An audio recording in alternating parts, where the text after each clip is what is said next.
gang, this is episode number 33 of the Game Audio Vlog. My name is Adam. Today I'm going to walk you through the beginning of working on music for our 2D sound design that we've been doing for a couple of weeks now in Unity and Wwise. As you can see on the screen in front of you, this is Wwise, and today what I'm going to do is show you the interactive music hierarchy. So we've been working in the actor mixer hierarchy, which if I click here in the default work unit, you can see all of the sound effects that we've been working with before. I'm going to cover a little bit in the master mixer hierarchy, but I'm not going to actually show you all of the routing and what I did to mix. I will do that in another video. But to show you here, I've got an interactive music hierarchy. Just use the default work unit, not doing anything crazy and special. This music system is, to show you, new child, is a music switch container, meaning I can switch between extra enemies, intro, or normal.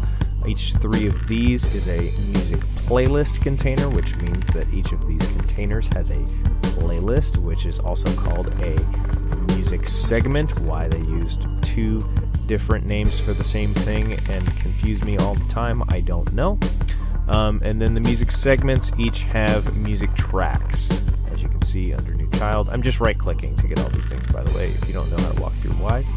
And each of these music tracks for me is like bass, big cross drums, and then here's a synth for seg 1, synth, this is center, left, and right, and then phone sounding drums here. I think I can play just the individual track.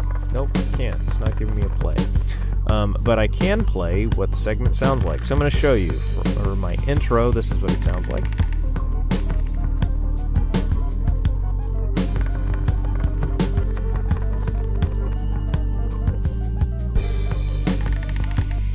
For my normal segment, this is what it sounds like, and these different variations are just slight, like drum variations, if I remember correctly, so I'm not going to sit here and play through both of them, but just to give it a little bit of variation, I did 1 and 2.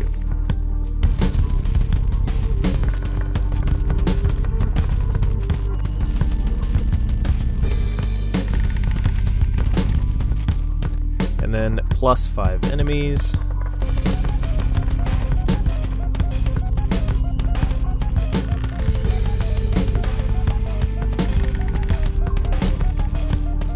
So as you can see, it's fairly straightforward, just a basic soft intro with a normal segment and then something to add some tension when you've got a lot of enemies on screen. Nothing too crazy. I wouldn't call myself a gigantic, fantastic composer that will blow your mind or anything, but just enough to get by and have some music and just show you what you can do dynamically. So if you're on Windows, you can hit F10. I don't know what the shortcut key for Mac is, so the way to figure that out is to go to your layouts and then go to interactive music, and it'll tell you your shortcut right there.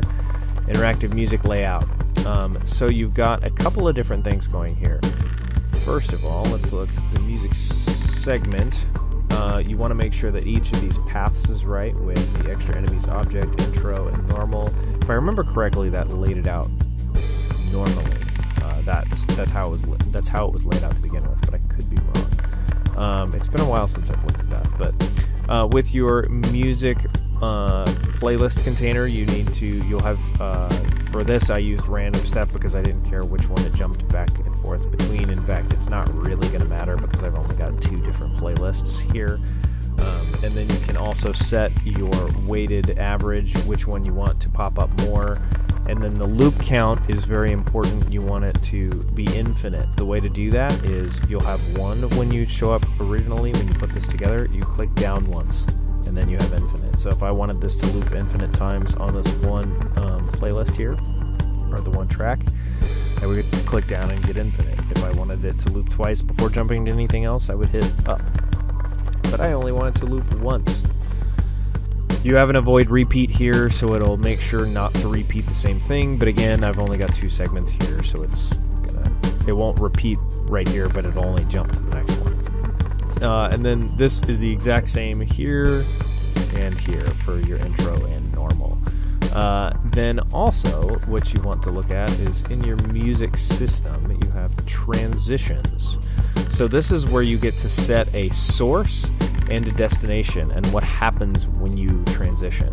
So you have your any-to-any transition, which is you can view it as your default rule. If you don't have any special rules, and you want something to happen normally, this is the transition that you want. So you have an exit cue and an entry cue at your source and destination, which, if you look at, I believe, the music segment. If you click on a music segment, it pulls up a screen here in the bottom that looks exactly like your DAW, your digital audio workstation. You've got each track, which, of course, it's bass, drums, mice, other drums, etc., etc. I can mute them, I can I can solo them, etc. Then, let's see. Oh yeah, if you hold down Control on Windows and then scroll your mouse wheel, you'll zoom in and out. You have an entry cue as denoted by this little green marker here. You have an exit cue as denoted by this little green marker here. I also have an extra cue called bar 5 here, because I believe that was the halfway point that I wanted you to be able to jump out at. Yep. So you've got your bar that repeats here, and I wanted you to be able to jump out in the middle of the music segment if I so chose to. The way to do that is you go to your timeline here, you right click, add custom cue, done. So I believe I did that on most of my, if not all of my music segments, which is good. Yep. So that comes into play when you've got your music system and your transitions here. If I transition between normal and extra enemies, then I want it to play the post-exit cue there isn't a post-exit cue, but I want it to exit the source at the next beat to get into the extra enemies quickly. So instead of jumping at a certain bar, I wanted it to jump in right at the next beat, because you wanted, at least in my case, I wanted the tension to jump up rapidly. And then the destination time, I wanted it to sync to the same time as the playing segment. So if we're at bar 4 beat 1, then I want the music that we're transitioning to be at the exact same bar and beat. Fairly straightforward. I also have a fade in and a fade out, which looks like that with a time offset, and I just have a straightforward curve. I know I futzed with this time offset to get it to be exactly what I wanted. It's going to be very individualized as to how you want your things to transition and what it to sound like. I'm just trying to explain here what each of these things looks like, and for you to be able to work with it. So you can, I believe, click and drag some of this. Nope, not in this case. Or you can just use what I have here. You can click and drag your bar here. That is one way to do it. I like to be more exact. So if I wanted 2 seconds, then there's where you transition. But in this case, it was negative 0.25, if I remember correctly. You can change your curve, etc., etc. And then for extra enemies back to normal, we have exit source at next cue. Match is any. Now this comes in. This is where our extra cue comes in. If we are in the music segment here and we're right here between the entry and bar 5 cues, then you will jump out of your extra enemies music at bar 5. If we are between bar 5 and the exit cue, then you will jump out of the extra enemies cue at the exit cue. So I didn't want it to be like the very next beat the music would transition, and as soon as the extra enemy was off screen, that the tension would immediately ramp down. The way that this game plays is that you will have +5 enemies on screen for maybe a couple of seconds, a lot of times, before you blow everything up again. Another way to do this to make it more intense longer would be to track how many asteroids are on screen, meaning then you would be tracking your all 3 types of ships and your asteroids. So that you would know how many items are on screen. And then you could say, when you have +5 items on screen and things are just intense visually because there's so much going on, then, ramp up the music, and it would stay that way longer because there's a lot of asteroids on the screen with a lot of ships. But in this case, I just wanted +5 ships. Again, this only lasts for a couple of seconds, if that. But then it would sound goofy getting into the high tension music for maybe a half a second or a second or 2 seconds, and then it cuts back down. It's just too herky-jerky.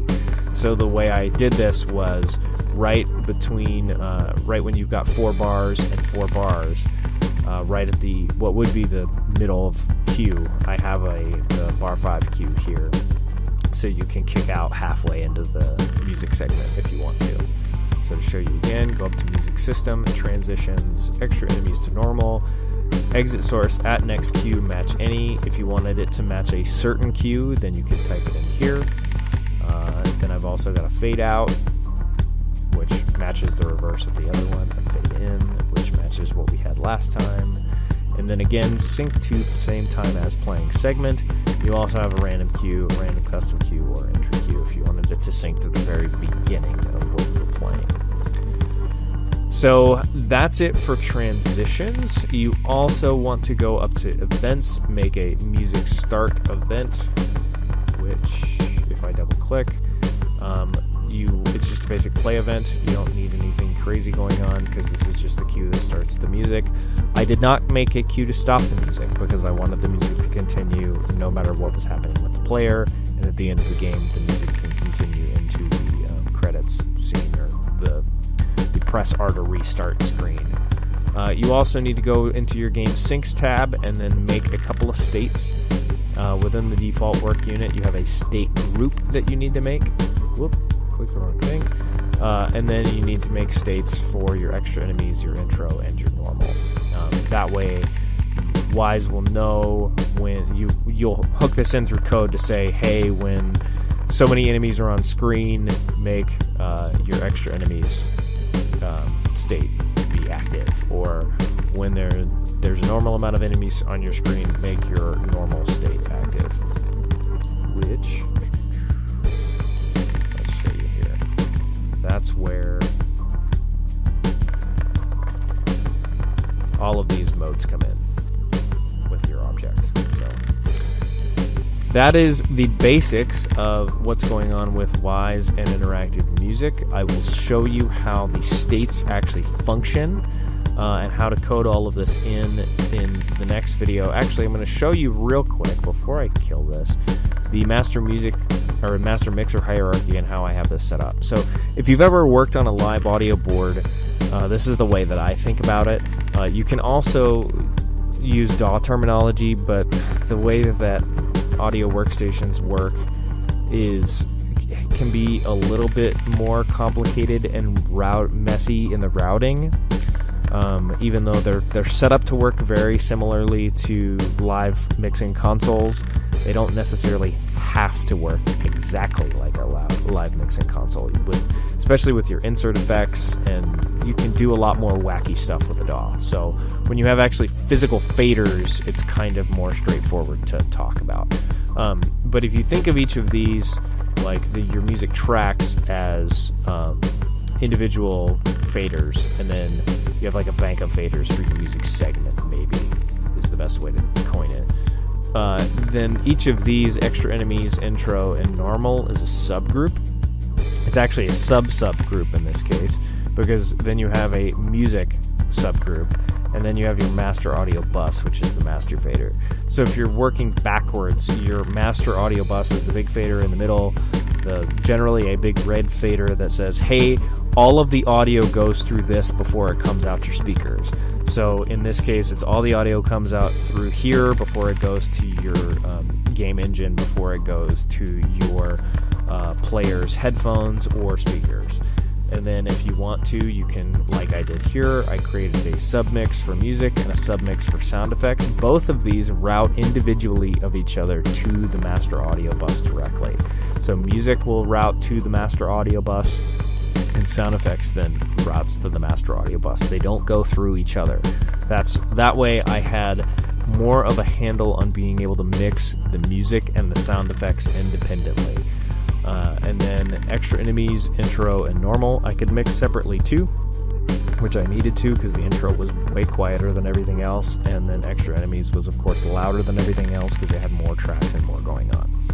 But each of these flows into music, which then flows into the master audio bus. So I will detail how to actually mix within Wwise and how that actually all works on a different video, but I just wanted to show you here, you've got each of these playlists and each of these music playlist containers, which then flow into, in this case, let's show you, Let's collapse these trees. Extra enemies flows into extra enemies. Intro flows into intro. Normal flows into normal. And each of them flow into music, which then flows into the master audio bus. Fairly straightforward. It's like water going through pipes until it gets to one pipe at the very end. So that's as much as I can possibly easily distill how to work with music in Wwise without getting too heavy on the buzzwords of like vertical versus horizontal music in games and all that sort of stuff. But if you wanted to know the absolute bare bones basics of Wwise music, that is it. Then I will show you how this system gets implemented in Unity tomorrow, and then a little bit later I will be showing you the mixing, and that'll be it. Then you will have officially created a full sound design for a 2D game in Wwise and Unity, and be able to raise your fists high in the air with celebration that you actually did it. So, thanks for watching, and I will see you tomorrow.